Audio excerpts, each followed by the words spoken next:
தமிழகம் எங்கும் Max Gold cash for your gold. Max Gold நீங்க தங்க மட்டும் இல்லைங்க, பிளாட்டினம், டைமண்ட், சில்வர், ரூபினி எதை வேணாலும் விற்கலாம். உங்களுக்கான பணம் ரொக்கமா கையிலயோ இல்லைன்னா பேங்க் அக்கௌண்ட்லயோ உடனடியாக செலுத்திடுவாங்க. மார்க்கெட் மதிப்பை விட ₹100 ஒரு கிராமுக்கு உங்களுக்கு கூடுதலாக கிடைக்கும். தமிழ்நாடு முழுக்க டோர் ஸ்டெப் சர்வீஸும் இவங்க ப்ரொவைட் பண்றாங்க. உங்களுக்கு கோல்ட விற்கணும்னு அதுக்கு ஒரே ஒரு பெஸ்ட் பிளேஸ் மேக்ஸ் கோல்டு தான். கால் 04445454545. வணக்கம். Big topic with Karthik Mayakumar. தமிழ்நாட்டு அரசியல்ல ஒரு குண்டா ஊழ்ந்துகிட்டு இருக்கு அப்படின்னு பார்த்த அப்டேட்ஸ்ல இன்னொரு பக்கம் ஈரான்ல உண்மையிலேயே குண்டு விழுந்திருக்குங்க. அமெரிக்கா சும்மா இல்லாமல் ஒரு வேலையை பார்த்து விட்டாங்க, ரிவெஞ்ச் அட்டாக்னு சொல்லிட்டு. இதை பற்றி தான் முழுக்க பார்க்க போகிற நிகழ்ச்சிகளை போகலாம்.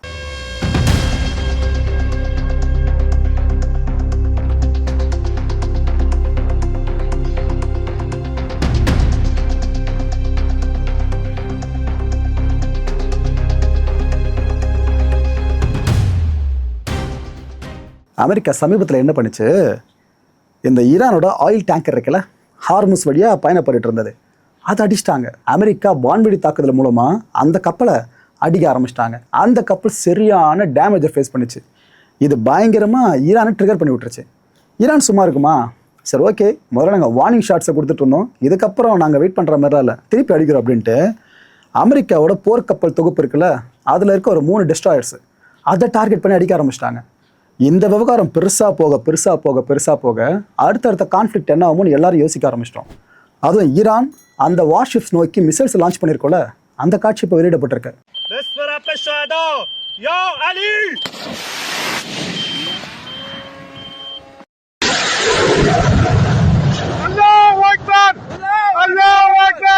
அமெரிக்கா இப்போ ஏற்பட்ட அடியை வாங்கினதுக்கு அப்புறம் சும்மா இருப்பாங்களா? ஏன்னா அவங்க கௌரவம் சம்பந்தப்பட்ட விஷயமாச்சு.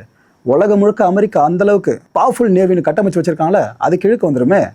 அமெரிக்கா என்ன பண்ணிடுச்சு, தொடக்கூட இடத்துல தொட்டிங்கப்பா, அனுபவிங்க அப்படின்ட்டு ஈரானோட போர்ட் சிட்டிஸ் இருக்குல்ல, இந்த துறைமுகம் சார்ந்து இருக்க சில பகுதிகள் அங்கே அடிக்க ஆரம்பிச்சிட்டாங்க.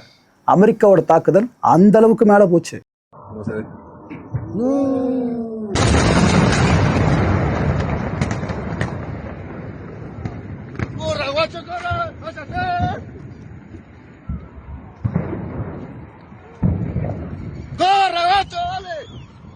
La casa.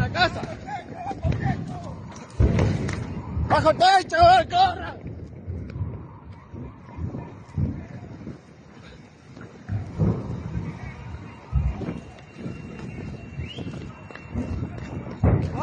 Vamos, corre. இந்த ஈரானோட போர்ட் சிட்டிஸை கை வச்ச கையோடு டெஹ்ரான் இருக்குல்ல, ஈரான் கேபிட்டல், அது வரைக்குமே ஸ்ட்ரைக் பண்ணியிருக்கிறதா அடுத்த கட்ட தகவல் வெளியாக இருக்குது. ஈரானோட ஏர் டிஃபென்ஸ் சிஸ்டம்ஸ் இருக்குல்ல, அதெல்லாம் ஃபுல்லி ஆக்டிவேட் மோடு, எல்லாம் ஃபங்க்ஷனில் இருக்குது. இப்போது அமெரிக்கா இப்போ சொன்னது அதில் பாதி தான் உண்மை நினைக்கிறேன். எல்லா ஏர் டிஃபென்ஸும் நாங்கள் அடிச்சு காலி பண்ணுறோன்னு சொல்லிட்டு இருந்தால, ஆக்சுவலாக இன்னும் ஏர் டிஃபென்ஸ் சிஸ்டம்ஸ் ஆக்டிவேட்டில் தான் இருக்குன்றது தெளிவாக இங்கே தெரியுது.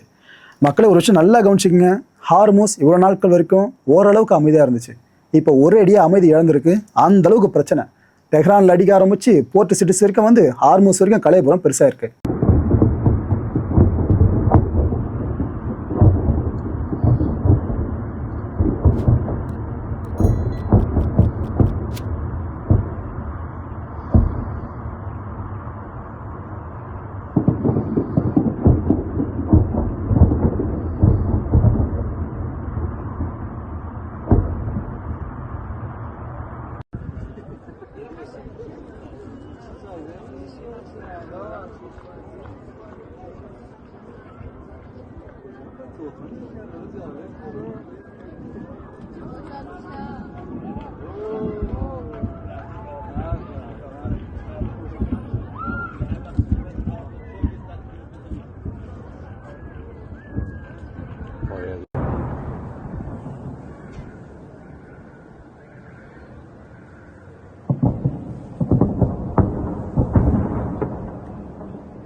இந்த அட்டாக் மாறி நடந்துச்சு பார்த்தீங்களா?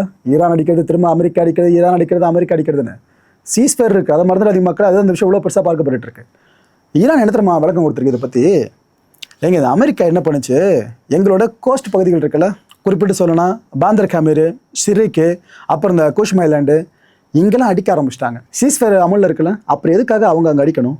ஸோ நாங்கள் இதுக்கு ரெஸ்பாண்ட் பண்ணியே தீரணும். ஏன்னா நாங்கள் சீஸ்ஃபயரை மதிக்கிறோம். அவங்க தொட்டால் நாங்கள் திருப்பி தொடுவோம்னு சொல்லியிருந்தோம். இந்த தொட்டாங்களா நமக்கு திருப்பி தொடணும். இதனால தான் நாங்கள் கொஞ்சம் கூட தயங்காமல் அமெரிக்காவை திருப்பி அடிக்க ஆரம்பித்தோம். அமெரிக்காவோட மிலிட்ரி வெசல்ஸ் இருக்குல்ல, அதை நாங்கள் தாக்கணும், இல்லைன்னு சொல்லலையே, நாங்கள் தான் அடித்தோம். டேமேஜ் ஏற்பட்டுச்சுல, அதுக்கும் நாங்கள் தான் காரணம். அமெரிக்கா சீஸ்ஃபயரை வயலேட் பண்ண பிற்பாடு நாங்கள் எதுக்கு அதை சீஸ்ஃபயரை மதிச்சுக்கிட்டு இருக்கணும் அப்படின்னு ஈரான் கேட்டிருக்கு. ஆஹா, சீஸ்ஃபயர்னா அந்த இடத்துல தொங்கிட்டு இருக்குன்னு பார்த்தாக்கா யூஎஸ் சென்ட்ரல் கமாண்ட் ஒரு ஸ்டேட்மெண்ட் விட்டுருக்காங்க.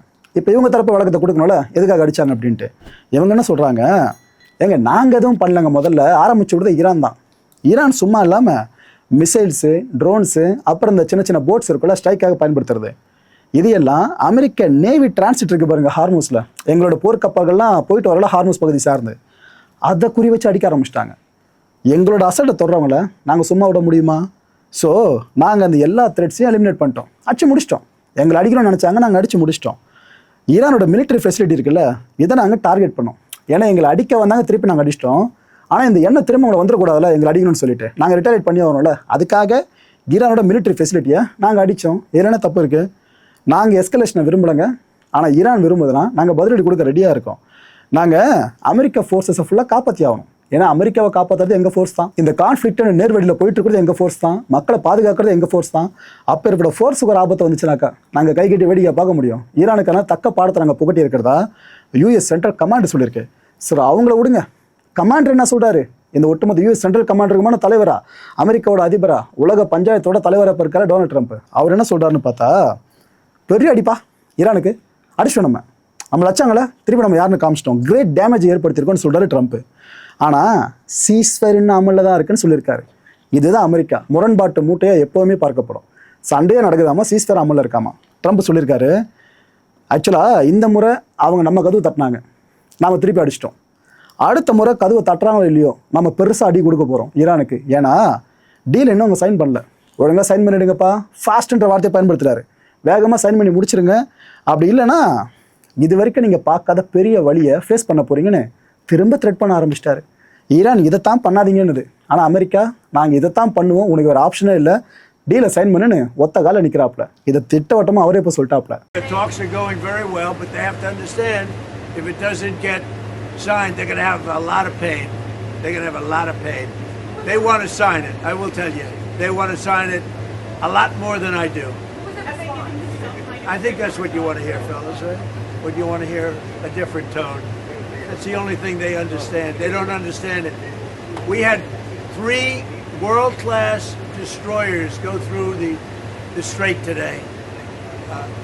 Any other country, under the circumstances, wouldn't have shot missiles at it and drones at it, and these stupid boats that came at it. They got blown away in about 2 minutes. Their tanker got blown. You know what we did with the tanker? We didn't want to create an environment, so we shot out the rudder, and the tanker's going around, spinning around in circles. They should not have done that today.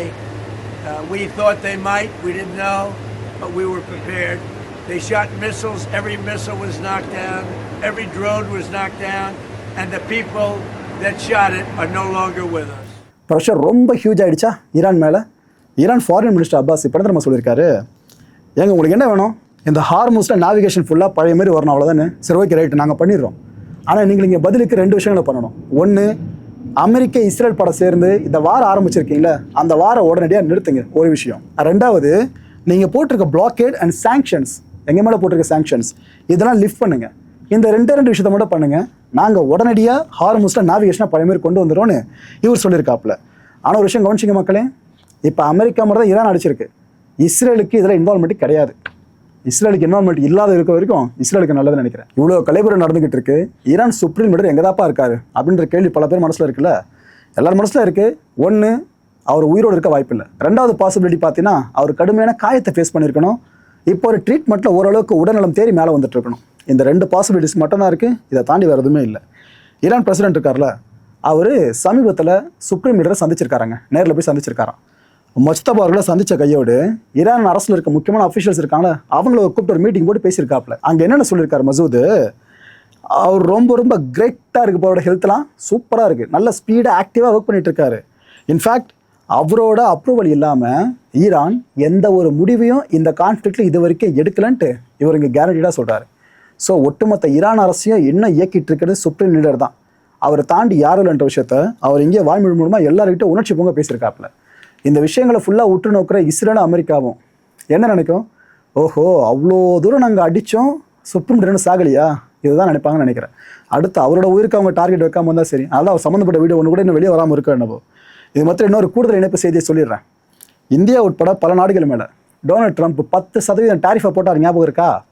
இந்த டேரிஃப்லாம் செல்லாதுப்பா அப்படின்ட்டு அமெரிக்க வர்த்தக நீதிமன்றம் தீர்ப்பு வழங்கியிருக்கப்போ இவருக்கு இது பெரிய பின்னடை வாய்ப்பு அமைஞ்சிருக்கு உள்நாட்டுக்குள்ளேயே. ஆனால் தலைவன் சும்மா இருப்பாரா?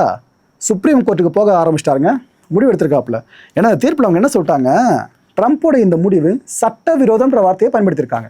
இல்லீகலாக ஒரு முடிவு பண்ணி இது போல் பண்ணிட்டாப்ல, டாரிஃபை போட்டாப்ல அப்படின்ட்டு. ஸோ இந்த வார்த்தையில் ட்ரிகர் ஆகி தான் அவர் சுப்ரீம் கோர்ட்டுக்கு போகிறோன்னு சொல்லியிருக்காப்புல. இன்னொரு விஷயம் மறந்துடாதீங்க, கடந்த பிப்ரவரி மாதம் சுப்ரீம் கோர்ட்டு ட்ரம்ப்புக்கு ஒரு கோர்ட்டு வச்சிருந்துச்சு. அது என்ன தெரியுமா? பரஸ்பர வரிகளை அவர் ஃபுல்லாக போட்டிருந்தாரு, ஞாபகம் இருக்கா? அந்த வரிகளை ஃபுல்லாக ரத்து பண்ணி ஏற்கனவே சுப்ரீம் கோர்ட் ட்ரம்ப்புக்கு எதிராக தான் தீர்ப்பு வழங்கியிருந்துச்சு. இப்போ ட்ரம்ப் எந்த நம்பிக்கையில் சுப்ரீம் கோர்ட்டோட கதவுகளை தட்ட போறாருன்னு தெரியல. எனக்கு தெரிஞ்சு சுப்ரீம் கோர்ட்டு போக மாட்டாருன்னு உள்மனம் சொல்லுது. பார்ப்போமே என்ன பண்ணுறாங்கன்னு சொல்லிட்டு. மக்கள் இந்த கான்டென்ட்டை பொறுத்தவரை நாமெல்லாம் சிந்திக்க வேண்டியது ஒரே ஒரு விஷயம் தான். அத்தனைக்கும் ஆசைப்படும் அமெரிக்கா. இந்த RRR இருக்கு பார்த்தீங்களா, இது முடிவுக்கு வந்துட்டாலே உலகம் முழுக்க பிரச்சனைகள் முடிவுக்கு வந்துடும். அடுத்த நிகழ்ச்சி சந்திக்கலாம். நன்றி, வணக்கம். தமிழகம் எங்கும் Max Gold, cash for your gold. Max Gold நீங்க தங்க மட்டும் இல்லைங்க, பிளாட்டினம், டைமண்ட், சில்வர், ரூபினி எதை வேணாலும் விற்கலாம். உங்களுக்கான பணம் ரொக்கமா கையிலயோ இல்லைன்னா பேங்க் அக்கௌண்ட்லயோ உடனடியாக செலுத்திடுவாங்க. மார்க்கெட் மதிப்பை விட 100 ரூபாய் ஒரு கிராமுக்கு உங்களுக்கு கூடுதலாக கிடைக்கும். தமிழ்நாடு முழுக்க டோர் ஸ்டெப் சர்வீஸை இவங்க ப்ரொவைட் பண்றாங்க. உங்களுக்கு கோல்டை விற்கணும்னு அதுக்கு ஒரே ஒரு பெஸ்ட் பிளேஸ் மேக்ஸ் கோல்டு தான். கால் 04445454545. என் அன்பார்ந்த மாயம் ஸ்டுடியோஸ் நேயர்களே, மாயம் பக்தின்னு ஆன்மீகத்துக்காக பிரத்யேகமா ஒரு சேனலை கொண்டு வந்திருக்கோம். மறக்காம சப்ஸ்கிரைப் பண்ணி அந்த சேனலுக்கு உங்களோட ஆதரவை மனப்பூர்வமா தெரிவிங்க. வணக்கம் மாயம் ஸ்டுடியோஸ் நண்பர்களே. மாயம் ட்ரெண்ட்ஸ் அப்படின்ற ஒரு புதிய ஃபேஸ்புக் பேஜை ஓப்பன் பண்ணியிருக்கோம். நீங்கள் யூடியூப்பில் பார்த்துட்டு இருக்கீங்களா நம்மளோட கான்டென்ட்ஸ்லாம், இதெல்லாம் விட ஒரு படி மேலே ரொம்ப கிறிஸ்பாகவும் ரொம்ப சூப்பராகவும் நிறைய கான்டென்ட்ஸ் உங்களுக்கு இந்த பேஜில் காத்துட்ருக்குங்க. ஸோ உடனடியாக ஃபேஸ்புக் பிளாட்ஃபார்ம் போங்க, மாயம் ட்ரெண்ட்ஸ்னு டைப் பண்ணி சர்ச் பண்ணி நம்ம பேஜை ஃபாலோ பண்ணுங்கள். அப்படியே நம்ம சேனலையும் நீங்கள் சப்ஸ்கிரைப் பண்ணிட்டீங்க அப்படின்னா இன்னும் நிறைய புது கான்டென்ட்ஸை உங்களுக்காக ப்ரொடியூஸ் பண்ணி கொடுத்துக்கிட்டே இருப்பாங்க. நீங்கள் பண்ணுற ஒவ்வொரு சப்ஸ்கிரிப்ஷனும் எங்களுக்கு பெரிய மோட்டிவேஷனாக அமையும்.